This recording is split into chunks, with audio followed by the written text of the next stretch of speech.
दोस्तों, रोज़ की तरह आनंद लेखन ब्लॉग में सबका हार्दिक स्वागत है। सबके मंगल भविष्य की कामना के साथ सबका आनंद लेखनी ब्लॉग में अभिनंदन है। दोस्तों, आज प्रेरणादायक विचारों के स्वरूप में आप लोगों के सामने हमारे अंतःकरण में अनेक प्रकार की देश भावनाओं का समावेश होता है, जो हमारे अंतःकरण को विकृत करता है। तो देश भावनाओं से हमको जो बात अच्छी नहीं लगती है, वो हमारे मन को अच्छी नहीं लगती है और हमें उससे क्रोध आता है। उसी क्रोध के परिणाम स्वरूप हमारे अंतःकरण में द्वेष की भावना प्रतिकूल और अनुकूल परिस्थितियों में इस प्रकार की भावनाओं का समावेश मानव जीवन में होता है। तो द्वेष भावना, द्वेष का अर्थ दोस्तों राग यानी विरोधी भावों से और वैमनस्यता, विरोध, शत्रुता उत्पन्न करने के भावों की अभिव्यक्ति है। और हमारे अंतःकरण में इस प्रकार के भावों का संचार क्यों होता है, हमें इससे कैसे अपने को रोकना है और देश भावनाओं के निराकरण के लिए हम अपने जीवन को किस प्रकार से मानवता के सही परिवेश में ला करके अपने जीवन को सकारात्मक ऊर्जा की, सकारात्मक भावों से संचित करें। तो इसी अनुरूप में दोस्तों मैंने अपने विचारों से इस प्रकार की भावनाओं का कैसे हम अंत कर सकते हैं। तो द्वेष का अर्थ किसी को अपना प्रतिद्वंदी समझकर उससे घृणा या नफरत पैदा करना। ये दोस्तों मनोवैज्ञानिक अवधारणा है। बैर के भाव पैदा कर किसी के कार्य में अनेक प्रकार के अवरोध पैदा करने की कलुषित मानसिकता है। और यह मानसिकता जब हमारे अंतःकरण में नकारात्मक ऊर्जा का समावेश होता है, हम अभावग्रस्त रहते हैं, परेशानियों से गुजरते हैं और दूसरे के शुचिता के भावों को देख कर के और अनेक प्रकार के भावों से हमारे अंतःकरण में एक प्रकार की ईर्ष्या या द्वेष की भावना पैदा होती है। ये मनोवैज्ञानिक तथ्य हैं दोस्तों। और एक दूसरे को देख करके परस्पर आप एक से दूसरे को देख करके हमारे अंतःकरण में इस प्रकार के भाव आते हैं कि हमको अपने कार्यों को भूल करके हम उसके कार्यों की तरफ ध्यान केंद्रित करके अपने अंतःकरण में अनेक प्रकार के विचारों को सोचते हैं। प्रत्येक मानव के अंतःकरण में इस प्रकार का चिंतन होता है। तो इस चिंतन से हमें छुटकारा देने के लिए, इस चिंतन से हमको दूर रहने के लिए इस ईर्ष्या दोस्तों अक्सर क्रोध, आक्रोश, अपर्याप्तता, लाचारी या घृणा के रूप में मानव भावनाओं में अशुद्ध बनाने की वृत्ति है। तो जब हमें किसी से क्रोध आता है और हमें अभाव रहता है, कोई चीज़ का आक्रोश रहता है, पर्याप्तता नहीं रहती किसी चीज़ की, अनेक प्रकार से हम लाचार रहते हैं, तो दूसरे के प्रति हमें घृणा की भावना पैदा आती है। दो स्थितियां हैं दोस्तों, एक तो इस भाव में, दूसरी जब हमारा आत्मविश्वास बहुत बढ़ जाता है, हम बहुत ही धन, वैभव, संपदा और की अतिरिक्तता हमारे अंतःकरण में आ जाती है, यानी हम धन नान्य से पूर्ण हो जाते हैं, महत्वाकांक्षी के अभिलाषी होते हैं और अनेक प्रकार की सुख सुविधा का सृजन करने लगते हैं। तो हमें अनेक प्रकार से सुखमय जीवन यापन करके अपने को दूसरे से अलग समझने की कोशिश करते हैं, यानी दोनों के अच्छाई और बुराई, सुख और दुख, गरीबी और अमीरी के बीच में जो खाई है, वो खाई एक उस खाई के बीच की जो जो वह खाई जो पैदा हो जाती है, उस खाई का जन्म हो जाता है।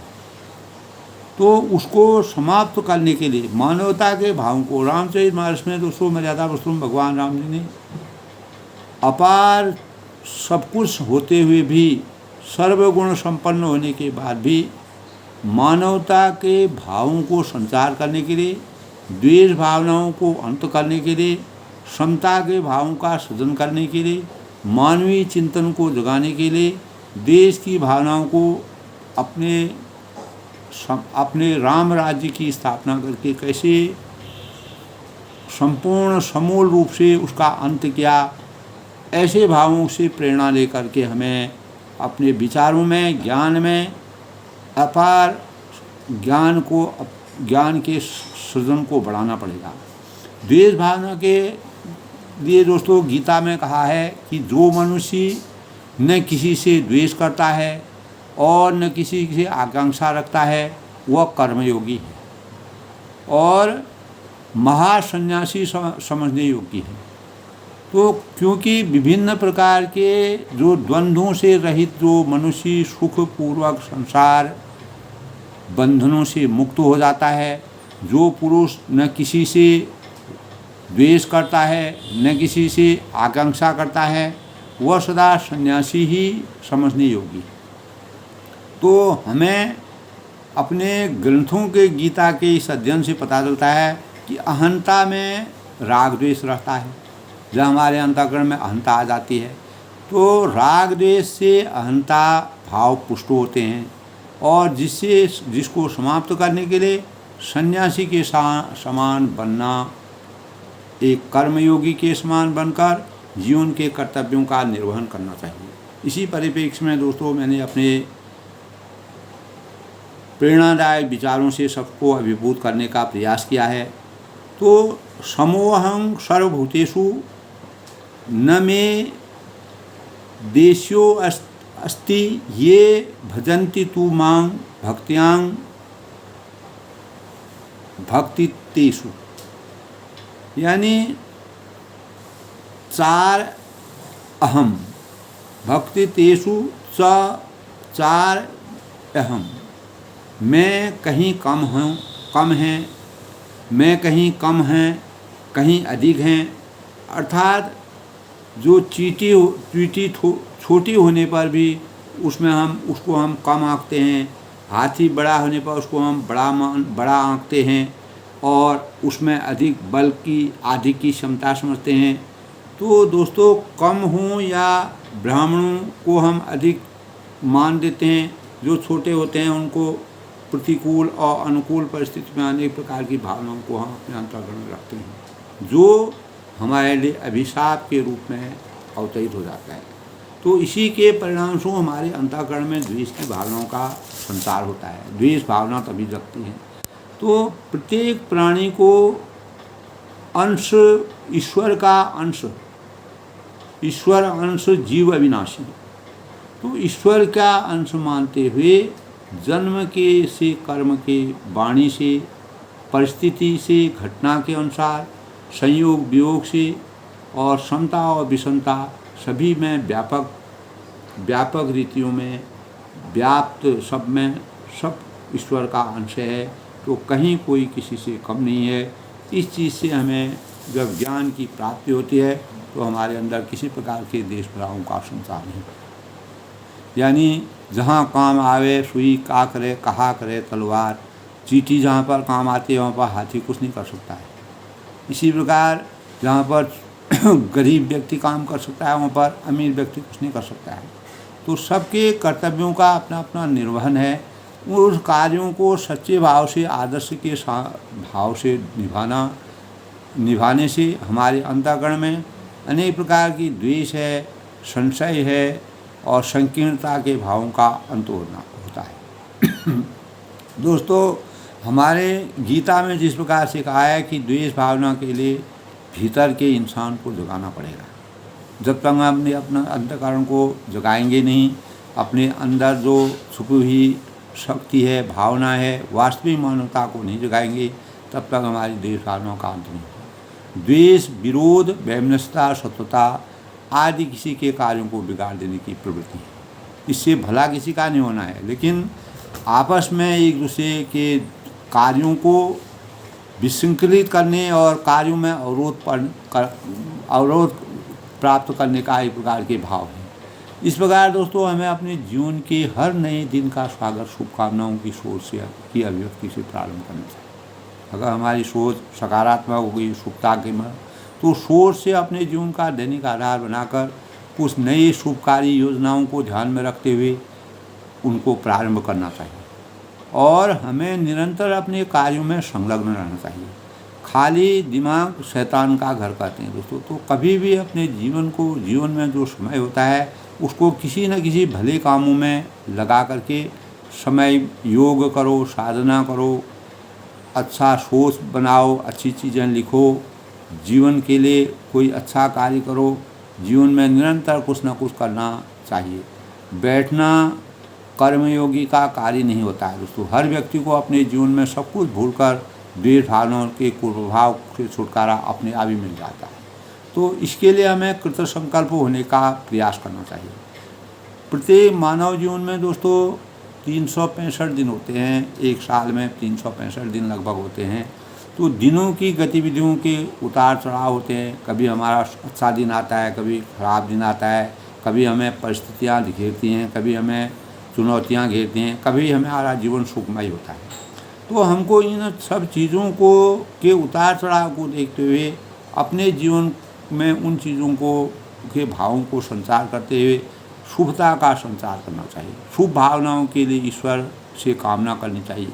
इन्हीं भावनाओं को साकार रूप देने के लिए हमारे अंतःकरण में दूसरे की उन्नति, सुख को अपनी उन्नति का आधार बनाकर सभी के साथ जोड़कर रखकर आगे बढ़ने की अपेक्षा होनी चाहिए। दोस्तों हम अगर निरंतर अपने कार्य में संलग्न रहते हैं, हमें न किसी के अच्छाई का पता चलता है न बुराई का पता चलता है। हम कार्य में संलग्न रहते हैं, यानी कर्मरत रहना और अपने कर्तव्यों का निर्वहन करना और किसी प्रकार की बुराइयों से दूर रहना, यह मानव जीवन के द्वेष भावनाओं के अंत करने का सबसे बड़ा प्रयास है। यही मानवता की पहचान का साकार स्वरूप है। दोस्तों इस प्रकार शुभ कामनाओं और अच्छी सोच से हमें हमेशा सकारात्मक ऊर्जा प्राप्त हो सकती है।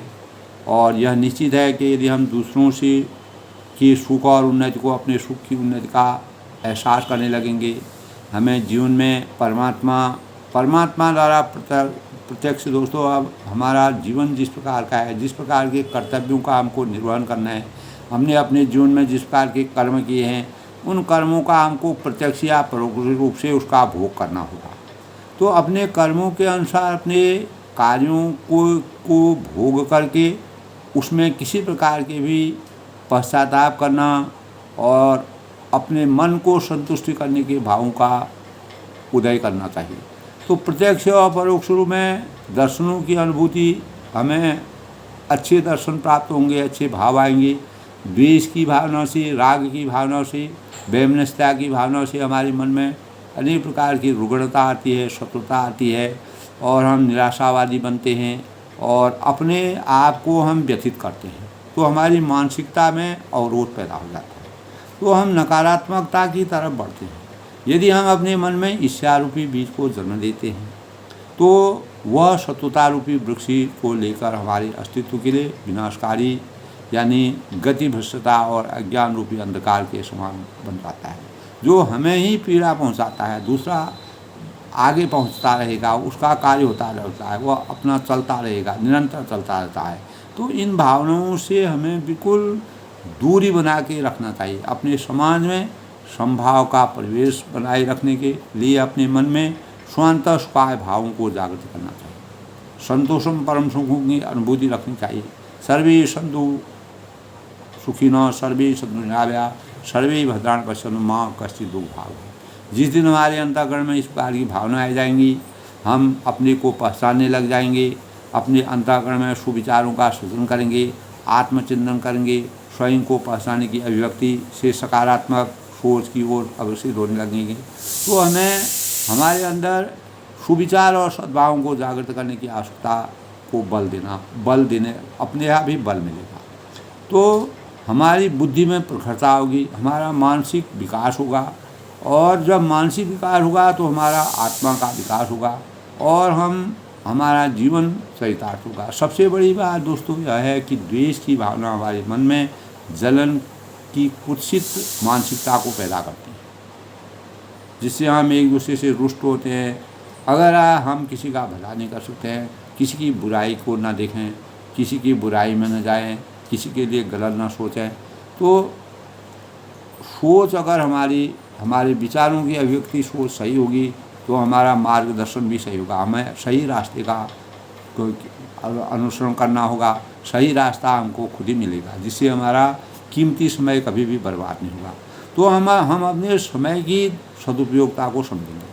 तो जिस प्रकार अग्नि में दोस्तों भौतिक वस्तुओं को भस्म किया जाता है, वैसे ही द्वेष रूपी कुविचार हमारे मन में अच्छे गुणों और संस्कारों विचारों को जलकर भस्म हो जाना चाहिए।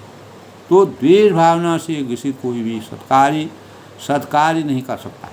हम कभी भी अगर हमारे अंतःकरण में अनेक प्रकार के संशय होंगे, द्वेष भाव होंगे, कुविचार होंगे, नकारात्मक होगी, तो हम अच्छे कार्यों को करने में आगे नहीं बढ़ सकते। इससे हमारी बुद्धि का स्तर गिरने लगेगा, परिणाम स्वरूप बुद्धिहीन हो जाएंगे, पशु के समान व्यवहार करेंगे, तो और अनेक प्रकार के गलत कार्यों को करने में हम मजबूर हो जाते हैं। तो अभाव की अवस्था में भी, कुछ नहीं होने की अवस्था में भी, अगर हमारे अंदर अगर सत्यता है, हमारे अंदर ईमानदारी है और सद्भाव हैं, तो दोस्तों उन्हीं सद्भावों के परिणाम स्वरूप हमें परमात्मा के ऊपर अगर हमारा सच्चा विश्वास होगा तो द्वेष भावना हमारे अंतःकरण में हमेशा के लिए समाप्त हो जाएंगी। तो द्वेष भावनाओं का राक्षस हमारे मन में अमानवीय क्रियाकलापों का समावेश करवाता है, एक राक्षस के समान है। जिस प्रकार की राक्षसी प्रवृत्ति अनेक प्रकार के कुविचारों से अभिशप्त रहती है, उसी प्रकार हमें द्वेष भावनाओं को न अपनाते हुए अपने जीवन को सार्थक बनाना चाहिए। मानव स्वभाव में द्वेष भावना वशीभूत होकर उसकी बहुमूल्य समय का नाश करती है, समय का अंत करती है, समय की बर्बादी कर जाती है। गलत रास्तों की तरफ हम जाते हैं, गलत अवधारणाओं की जाते हैं, गलत कार्यों को करते हैं, जिससे हमें अनेक प्रकार से हम दंडित होते हैं। तो द्वेष भावनाओं से हमें दंड भी मिलता है, हमारे मन में विवेकहीनता आती है, दूसरों की अवहेलना करने की गलत नीतियाँ जन्म लेती हैं और हमारी प्रगति और उन्नति को अवरुद्ध करके हमें अवहेलना का पात्र भी बना देती है। जिस प्रकार रामचरितमानस में अनेक लोगों को कैकेयी जैसी इतनी अच्छी थी, उनको अवहेलना का पात्र बनाया, मात्र रामचंद्र के वनवास चले गए, जबकि उनकी मंत्रणा थी। तो ये सब विचारें मिलते हैं दोस्तों। द्वेष भावना से ग्रसित लोगों में कटुता और युवा में अपशब्दों की जुबान में जो है गंदगी आने का भय रहता है। स्वयं की प्रगति में यह बाधक बल्कि मानव पतन का कारण भी बन जाती है, समाज को दूषित कर विकृति का माहौल पैदा करने का प्रयास करती है। तो द्वेष दावानल की भांति, जिस प्रकार अग्नि दावानल के रूप में होती है, वह हर एक चीज़ को, अच्छी चीज़ हो बुरा हो कुछ भी हो, अगर दावानल आ जाता है और सब भस्म हो जाता है, तो वह राख बन जाते हैं, दूसरों के साथ स्वयं के सद्गुणों का भी हनन करता है। तो प्रायः दोस्तों हम अपने जीवन में हमेशा इन बातों को ऐसा हम जानते हैं, और सूक्ष्म रूप से अगर हम गूढ़ता के साथ देखें तो जंगल में जिस प्रकार आग लगती है, आग के संपर्क में आने से सभी वृक्ष जलने लगते हैं, और जो हरे वृक्ष होते हैं वो भी जलने लगते हैं। इसी के साथ यानी हरे वृक्ष का मतलब है जो सही व्यक्ति है। अगर हमारे अंदर द्वेष भावना, एक परिवार में अगर एक आदमी द्वेष भावना से ग्रसित होगा तो पूरा परिवार रुग्ण हो जाएगा।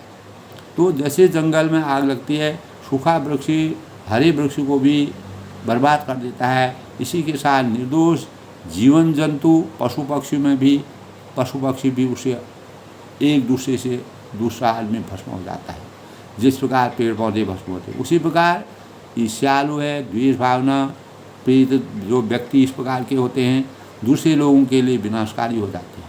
यह मानव में संकीर्णता और व्यभिचारता का जीवन यापन करने के लिए मजबूर हो जाते हैं। तो दोस्तों कहने का तात्पर्य यही कि द्वेष भावनाओं से छुटकारा पाने के लिए सज्जनों की संगत करना, सत्संगत में जाना, अच्छे विचारों को सुनना, अच्छे पुस्तकों का अध्ययन करना और वेद है, शास्त्र है, ग्रंथ है, मर्यादा है, साहित्य है, और इस प्रकार के प्रेरणा के स्रोतों से अभिभूत होकर के सच्चे भावों का सृजन करना चाहिए। यह दोस्तों इसमें कोई अभाव की भी आवश्यकता नहीं होती है। हमारे पास अनेक साधन होते हैं, हम कहीं भी पढ़ सकते हैं, लिख सकते हैं और अपने विचारों को परिवर्तित कर सकते हैं। तो परोपकारिता और सदाचार का रास्ता अपनाकर हम द्वेष की भावना का विनाश कर सकते हैं। तो हमें अपने आने वाली पीढ़ी उनमें जितने हमारे अंदर में जितना यानी स्वतंत्रता की अभिव्यक्ति है जीना हम सीखेंगे, हमारे अंदर प्रत्येक मानव के बारे में हम सही भावों का सृजन करेंगे। हमें अपने संस्कारों से संस्कृति का अनुपालन करने के लिए सदग्रंथों का पठन पाठन करके स्वयं में आत्मचिंतन और जागृति की आवश्यकता है। दोस्तों, हमें सर्वहितकारी, परोपकारी संत महात्माओं, महापुरुषों, प्रबुद्ध लोगों चरित्र का अनुसरण करके अपने जीवन में परिवर्तन करने के लिए सभी प्रकार के प्रयास करने की आवश्यकता है।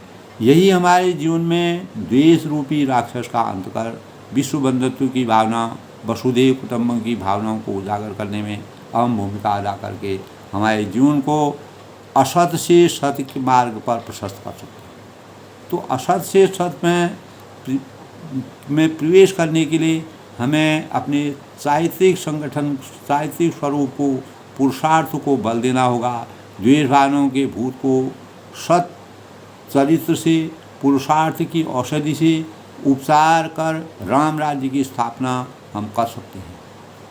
जब द्वेष का अंत हो जाएगा तभी चैतन्यता का उदय होता है। दोस्तों, जब एक मानव दूसरे मानव के अस्तित्व की रक्षा करने में द्वेष भावनाओं का अंत करने की सोच बनाएगा तो निश्चित रूप से हम सही मायने में आपसी सामंजस्य, भाईचारे की भावनाओं को अपनाकर अपने स्वयं, समूचे राष्ट्र और विश्व कल्याण की सोच को पैदा कर सकते हैं।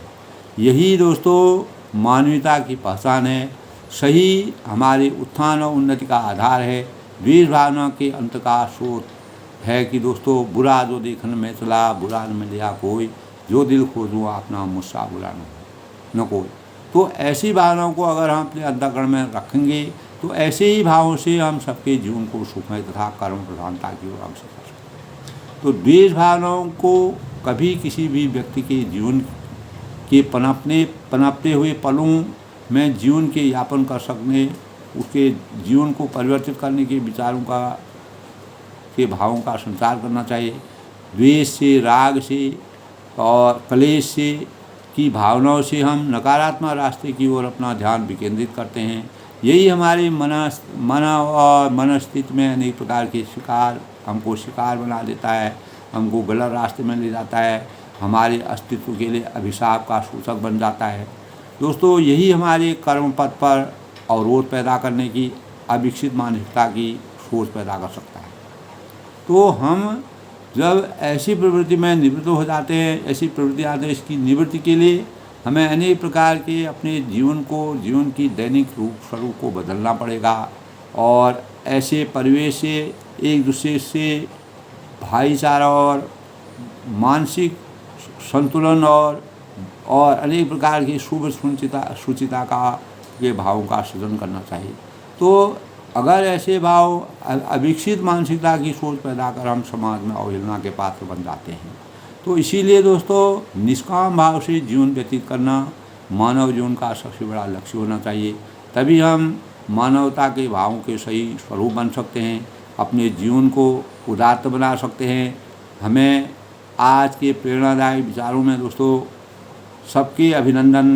सबका अभिनंदन करते हुए प्रेरणा स्रोत के रूप में हमें दोस्तों सर्वहितकारी बन करके, परोपकारी बन करके, संतों और महात्माओं की प्रेरणा से, महापुरुषों की प्रेरणा से चरित्र का निर्माण करना चाहिए, सुंदर चरित्र बनाना चाहिए, जीवन में परिवर्तन करने के भावों का सृजन करना चाहिए और अपने जीवन से द्वेष रूपी राक्षस का अंत करके विश्व बंधुत्व और वसुधैव कुटुंबकम की भावनाओं से का उदय करना चाहिए। यही हमारे जीवन में सकारात्मक ऊर्जा को पैदा करके हमें मानवता की सही मार्ग पर ले जा करके स्वयं के लिए, परिवार के लिए, अपने समाज के लिए, अपने राष्ट्र के लिए हम एक प्रेरणा के स्रोत के रूप में अवतरित होंगे।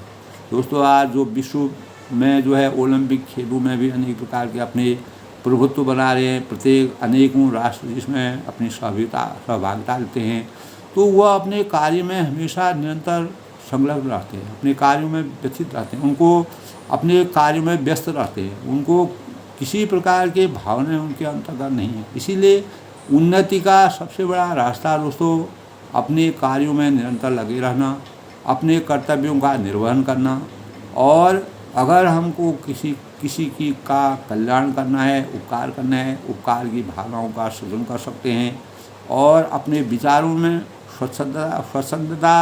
स्वच्छता, पवित्रता का समावेश करके समान भावनाओं को अपने हृदय में राम राज्य की जैसी स्थापना करके, यानी मानव जीवन की मानवता के जो भाव हैं उनको संचित करके जीवन को चरितार्थ करना चाहिए। यही हमारे होनहार जो नया हमारा युवा वर्ग है उनको भी ऐसे भावों को अपने अंतःकरण में लाना चाहिए। सद्विचार, सद्भावना, सहयोग, सामंजस्य, सदाचार के भावों से और एक दूसरे का साथ लेकर के किसी प्रकार की देश भ्रमणों से हटकर, उसे विरत रहकर अपने जीवन के साथ अपने साथियों के जीवन को भी आगे बढ़ाने के प्रयास करना चाहिए। निरंतर दोस्तों अगर हम सन्मार्ग पर चलेंगे, निश्चित ही परमात्मा हमारा साथ देता है, परमात्मा का आशीर्वाद प्राप्त होता है, और हमको प्रत्यक्ष नहीं तो परोक्ष रूप में कोई न कोई रूप में हमें अच्छे रास्ते का अनुसरण हम करेंगे। हमारा जीवन सफलता की सीढ़ी को छूने में कामयाब हो गया है। आज के प्रेरणादायक विषय में दोस्तों अपनी वाणी को विचार देते हुए अपनी वाणी को विराम देते हुए सबके मंगल भविष्य की कामना करता हूँ। सभी के अंतःकरण में द्वेष भावों का अंत हो और सदाचार और सुंदर भावों का सृजन हो और चरित्र का निर्माण हो, और हम विश्व बंधुत्व की भावनाएं और वसुधैव कुटुंब की भावनाओं से अपने जीवन को चरितार्थ करें। सब लोग प्रसन्न रहें, खुश रहें, सबका जीवन मंगलमय रहे।